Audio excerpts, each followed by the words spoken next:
Hello everyone and welcome back.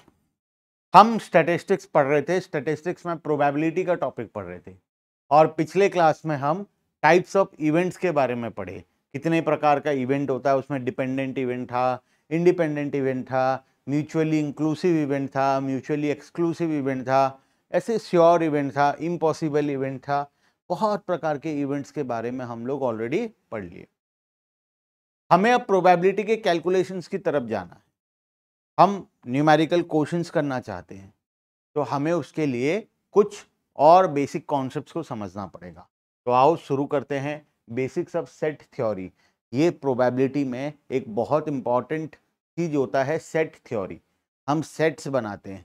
Set chapter अगर तुम बचपन में तुम्हारा मैथ्स था तो शायद तुम पढ़े होगे, लेकिन मैं मान कर चलता हूं कि तुम्हें कुछ भी नहीं आता है। उस हिसाब से मैं पूरे बेसिक से पढ़ाऊंगा। सेट क्या होता है से लेकर सेट थ्योरी में किस तरीके से हम काम करेंगे वो मैं पूरा डिटेल में पढ़ाने वाला। ठीक है, आ जाओ शुरू करते हैं हम लोग। एक और चीज मैं गारंटी देता हूं, गारंटीड, कि मेजॉरिटी मेजॉरिटी तो छोड़ो यार, 98% of your paper will come from what ever I am teaching. मैं जो पढ़ा रहा हूं उसमें से 98% ऑफ द पेपर आएगा ही आएगा, कोई डाउट नहीं है उसमें। ठीक है, तो पहले तुम इस 98% को कवर कर लो। फिर अगर तुम्हें लगता है कि नहीं ये सफिशिएंट नहीं है, हमें और पढ़ना है, तो तुम बुक्स खोलकर पढ़ना शुरू कर देना। 800,000 पेज का बुक आता है मार्केट में, वो जाकर खरीद लेना और सीरियली बैठकर पढ़ना शुरू कर देना। उससे होगा क्या, वो कंप्लीट तो हो नहीं पाएगा। इनफैक्ट तुम्हारा पढ़ाई में से कॉन्फिडेंस चला जाएगा। तुम्हें लगेगा कि नहीं ये तो मेरे द्वारा पॉसिबल ही नहीं है, जो होगा भगवान के भरोसे है, और तुम भगवान भरोसे एग्जाम हॉल में चले जाओगे। उससे बेटर है कि जो पार्ट रेलेवेंट है उसी को पढ़ा जाए। हम आने वाले दिनों में हमारा बुक्स भी लॉन्च कर रहे हैं। ठीक है, आने वाले दिनों में हम हमारा बुक्स, उद्देश्य एकेडमी का, उद्देश्य पब्लिकेशन का, तुम्हें बुक्स भी अवेलेबल करवाएंगे। उस बुक्स में सिर्फ और सिर्फ रेलेवेंट चीजें दी होगी। मैं तो सोच रहा हूँ कवर पे लिखवा दूं, it covers only 98% of the syllabus. ये बुक सिर्फ 98% ऑफ द सिलेबस को कवर करता है। 2% अभी भी बाकी है जो इस बुक में नहीं है, क्योंकि मैं 100% चीज़ों को देने के चक्कर में, वो 2% के चक्कर में मैं बुक का साइज 150 पेज से 800 पेज नहीं करना चाहता। बात समझ रहे हो? कंटेंट तो बहुत अच्छा है लेकिन वहाँ से क्वेश्चंस नहीं आता है। अगर जब क्वेश्चंस ही नहीं आता है तो फिर उसको पढ़कर क्या होगा, अगर हम बीकॉम के एग्जाम्स के लेवल की बात करें तो। ठीक है, आ जाओ शुरू करते हैं हम लोग basics of set theory. Set theory को समझेंगे क्या होता है और उसके बाद हम आगे चलेंगे। ठीक है, देखो हम क्या करते हैं, प्रोबेबिलिटी का कैलकुलेशंस के लिए हम सेट्स बनाते हैं। सेट्स कैसे बनाते हैं, जैसे मैं एग्जांपल दे रहा हूं तुम्हें। मैं एक डाइस को थ्रो करूंगा, ठीक है, क्या क्या आउटकम आ सकता है? 1 2 3 4 5 6 आउटकम आ सकता है। मैं इवेंट ए,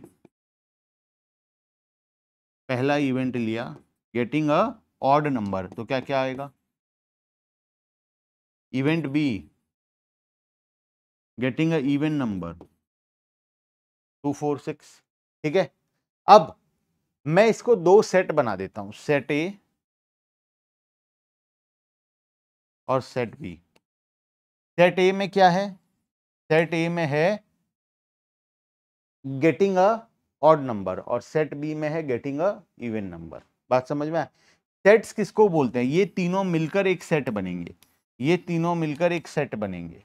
ठीक है, तो सेट्स बनाना है हमें, कुछ चीजें मिलाकर सेट बनी जाती है। कभी कभार एक सेट में एक आदमी भी रहता है, मतलब एक एलिमेंट भी रहता है। जैसे ये एक एलिमेंट को भी मैं सेट्स बोल सकता हूँ। ये सेट है मेरे लिए, 1 और 2 भी मेरे लिए एक सेट है, 1 2 और 3 भी मेरे लिए एक सेट है।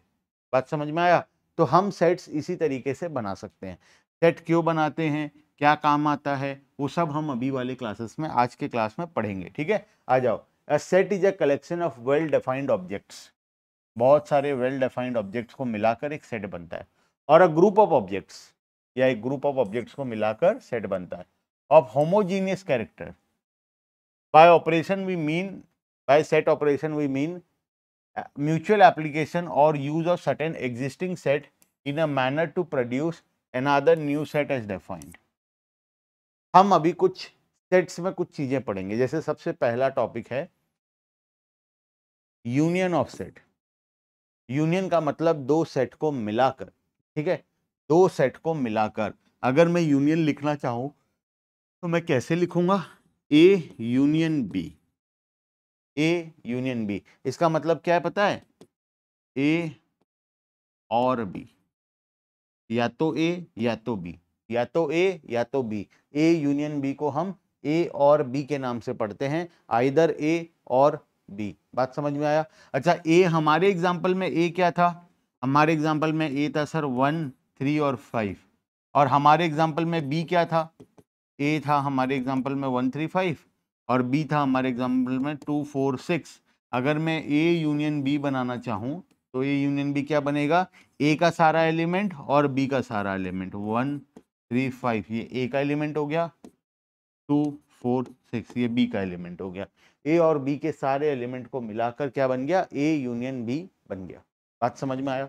ए यूनियन बी, आइदर ए और बी। इसका मतलब ए का सारा एलिमेंट प्लस बी का सारा एलिमेंट, हम सभी को यहां पर ले लेंगे, ये सब मिलकर क्या बन जाएंगे? ए यूनियन बी बन जाएंगे। ठीक है, उसके बाद सेकंड यूनियन तो मेरे हिसाब से समझ में आ ही गया होगा। इंटरसेक्शन, इंटरसेक्शन का मतलब होता है A and B, A and B. A और बी और ए एंड बी में बहुत फर्क है। क्रिकेट खेलने राम और श्याम जाएंगे, और का मतलब या तो राम जाएगा या तो श्याम जाएगा, दोनों नहीं जा सकते। आइदर राम और श्याम, दोनों में से कोई एक, दोनों नहीं जा सकते। लेकिन दूसरा है राम एंड श्याम, दोनों जाएंगे। एंड होने का मतलब है दोनों, दोनों होगा, दोनों साइड से दोनों होगा, उसको हम बोलते हैं एंड। और किसको बोलते हैं? दोनों में से जब कोई एक होगा तो उसको बोलते हैं हम और। बात समझ में आया? तो एंड और में ये फर्क है। तो इंटरसेक्शन का मतलब होता है और,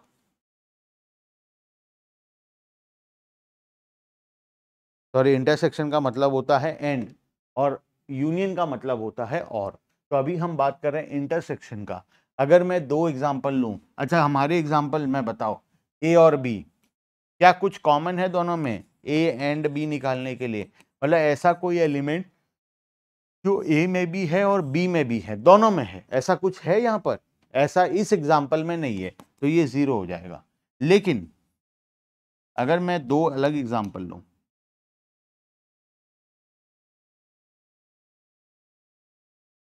गेटिंग अ ऑड नंबर और बी है getting a number divisible by 3, getting a number divisible by 3। तो बताओ ए क्या होगा? Getting a odd number sir 1, 3 and 5। Getting a number divisible by 3 तो 3 और 6।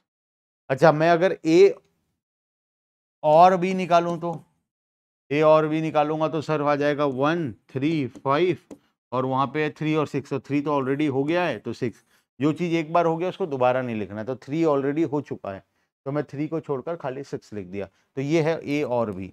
अच्छा, ए एंड बी निकालूं तो जो दोनों में कॉमन है, क्या है दोनों में कॉमन? सर सिर्फ 3 है दोनों में कॉमन, तो ए एंड बी हो गया 3, ए और बी हो गया ए का सारा एलिमेंट और बी का सारा एलिमेंट मिलाकर। ठीक है, तो इसको हम बोलते हैं इंटरसेक्शन, इसको हम बोलते हैं intersection, intersection of sets. The intersection of two set A and B written as A intersection B is the set of all element which are common to both A and B. जैसे यहाँ पर A दिया है 1, 2, 3, B दिया है 2, 3, 4, 5, दोनों में common क्या है? सिर्फ 2 and 3। क्लियर है? तीसरा डिसजॉइंट सेट। डिसजॉइंट सेट का मतलब होता है वो सेट जो आपस में जॉइंट नहीं है, जिसमें कुछ भी चीज कॉमन नहीं है, उसको हम बोलते हैं disjoint set. If two sets A and B have no element in common, कि दो सेट में अगर कोई भी एलिमेंट कॉमन नहीं है, देयर आर जीरो एलिमेंट, जो कि कॉमन है, तो उसको हम बोलते हैं डिसजॉइंट। दोनों आपस में जॉइंट नहीं है, कुछ कॉमन होगा तभी तो जॉइंट होगा, जब कुछ कॉमन ही नहीं है तो जॉइंट कहाँ से होगा, तो इसीलिए इसका नाम पड़ा डिसजॉइंट सेट। ठीक है, no element of A is in B and vice versa, then A and B are said to be mutually exclusive, जिसमें मतलब कुछ भी कॉमन नहीं है, और डिसजॉइंट सेट्स। ठीक है, जैसे हमारे एग्जांपल में ए लिए थे हम, क्या यहाँ पर देखो ये वाला, बताओ इसमें क्या है, डिसजॉइंट है या जॉइंट है? 1 3 5 है ए, 2 4 6 है बी, दोनों क्या है, डिसजॉइंट है, दोनों अलग अलग है, दोनों में कुछ भी कॉमन नहीं है, तो तीसरा हो गया हमारा डिसजॉइंट सेट। ठीक है, चौथा आते हैं, डिफरेंस ऑफ टू सेट। दो सेट का तुम्हें डिफरेंस निकालना है, मतलब ए minus B, A minus B. अब मैं बताता हूं ए माइनस बी कैसे निकलेगा। ए में से बी को माइनस करना है, बी में से ए को माइनस करना है। कैसे करेंगे ये काम, आओ एक एग्जांपल लेकर समझते हैं। ए हम लिए थे गेटिंग अ ऑड नंबर, क्या क्या आया था, 1 3 और 5 आया था। बी लिए थे हम getting a number divisible by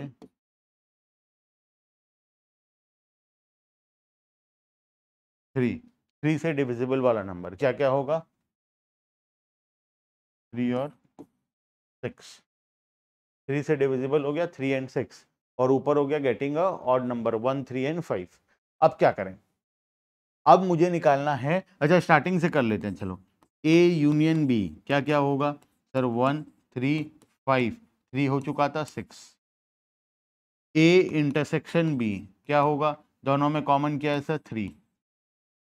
दोनों सेट जॉइंट है या डिसजॉइंट है सर, दोनों सेट तो जॉइंट है, क्योंकि एक एलिमेंट दोनों में कॉमन है, इस वजह से दोनों क्या है, जॉइंट है। अगर कोई भी एलिमेंट कॉमन नहीं होता तो ये डिसजॉइंट होता। अब नेक्स्ट मैं निकालूंगा ए माइनस बी, ये वाला ए माइनस बी। ए में से बी के एलिमेंट्स को माइनस करना है, तो बताओ ए क्या क्या है सर, ए है 1 3 5।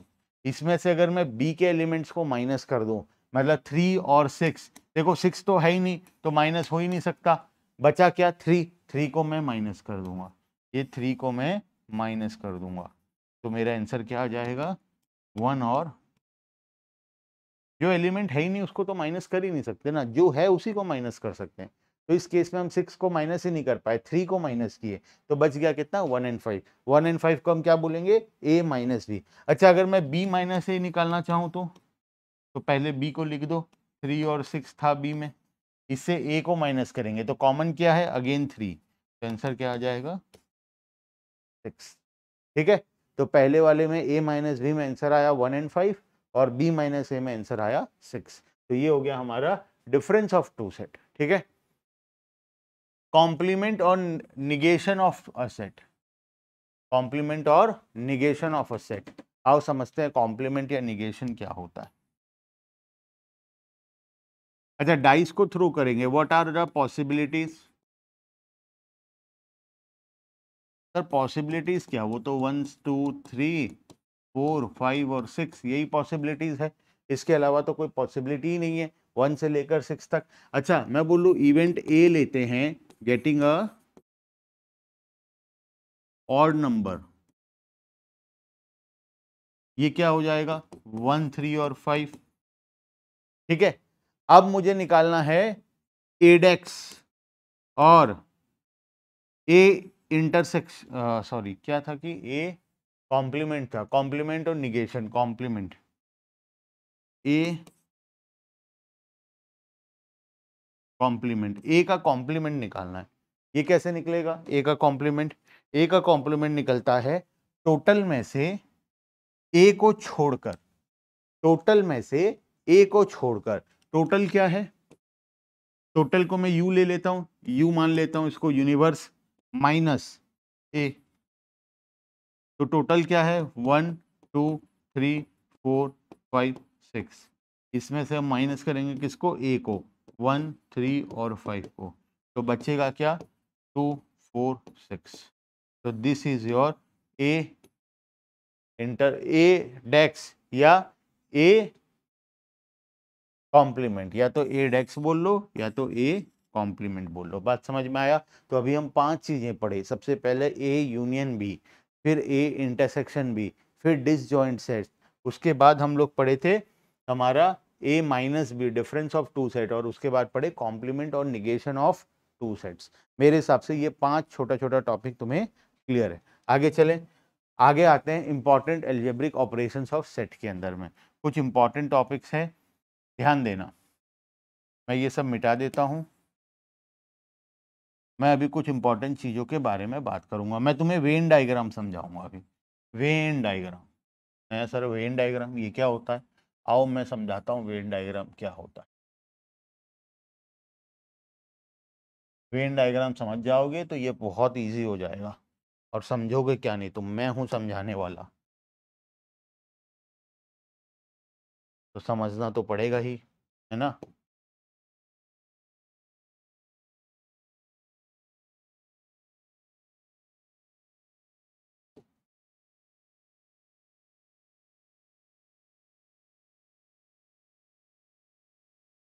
What is this? What is this? This is the common portion.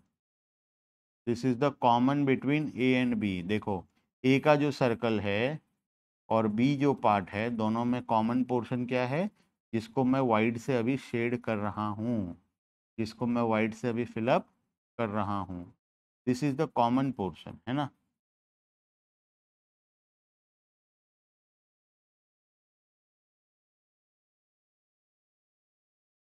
अब समझो बात को। मैं A लिया, मैं क्या लिया? A। मैं एक एग्जांपल लेता हूँ, ये सब उसी एग्जांपल से समझाऊंगा, ठीक है। सारा चीज हम उसी एग्जांपल में समझेंगे। डाइस को थ्रो किया, व्हाट आर द पॉसिबिलिटीज? अच्छा, इवेंट ए ले लिया, गेटिंग अ ऑड नंबर, तो ए का पॉसिबिलिटी क्या क्या हो गया? 1, 3 एंड 5, ठीक है। बी ले लिया, getting a number divisible by 3, तो बी कितना हो गया हमारा? 3 और 6 हो गया, ठीक है।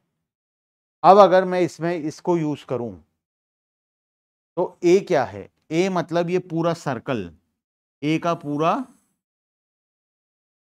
सर्कल, ये पूरा सर्कल क्या है सर? ये पूरा सर्कल है ए, इसमें वैल्यू आएगा 1, 3 एंड 5। ये दूसरा सर्कल जो है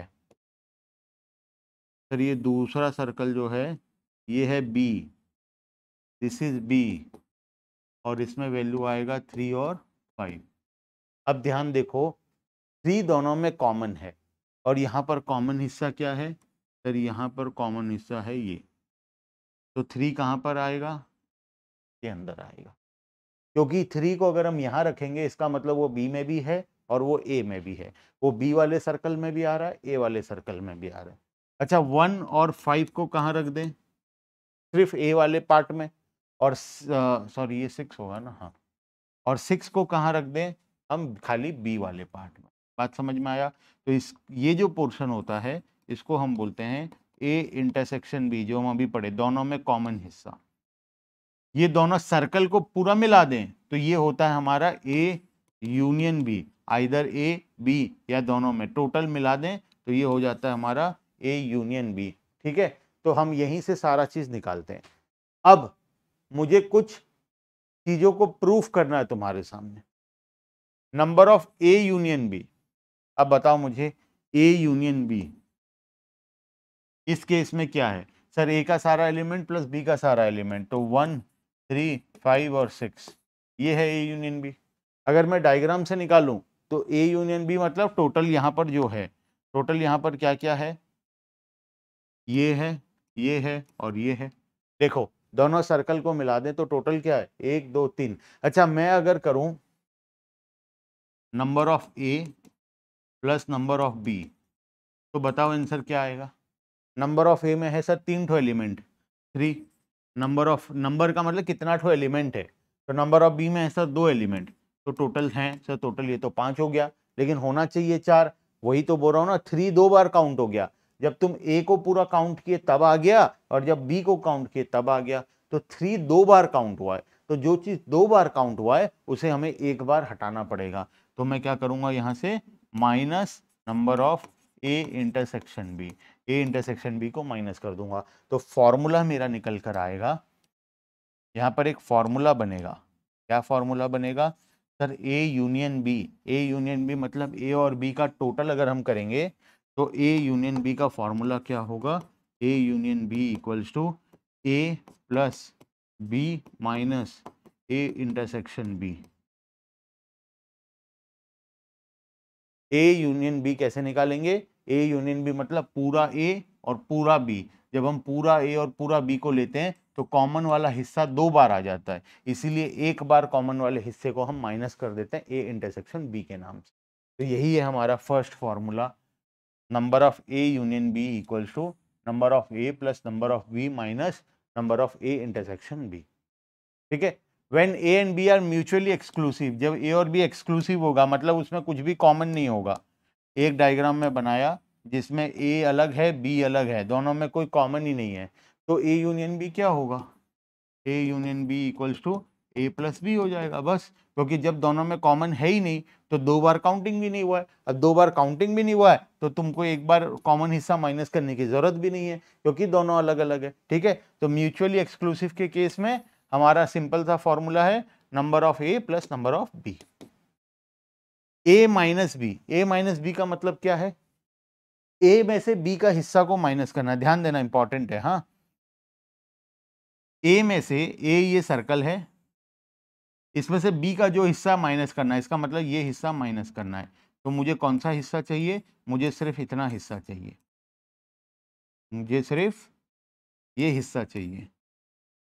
बात समझ में आया, मुझे ये कॉमन हिस्सा भी नहीं चाहिए ना मुझे बी चाहिए। ए माइनस बी का मतलब पूरे ए में से बी का जो भी हिस्सा है माइनस कर देंगे। ठीक है, तो बी का कॉमन वाला हिस्सा है, तो हमें अगर ए माइनस बी निकालना है तो हम क्या करेंगे, ध्यान देना, एक और डायग्राम बना रहा हूं सेम। अगर मुझे सिर्फ ये पार्ट निकालना है तो मैं क्या करूंगा, ए में से ए माइनस बी इक्वल्स टू, ए में से क्या माइनस कर दूंगा, ये कॉमन वाला हिस्सा माइनस कर दूंगा, तो A intersection B, A minus A intersection B. ठीक है, तो ए में से ए इंटरसेक्शन बी का पार्ट माइनस कर देंगे, तो तीसरा फॉर्मूला बन के आ गया A minus B equals to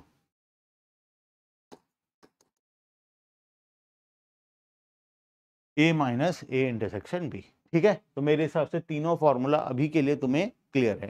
ठीक है, चलें आगे।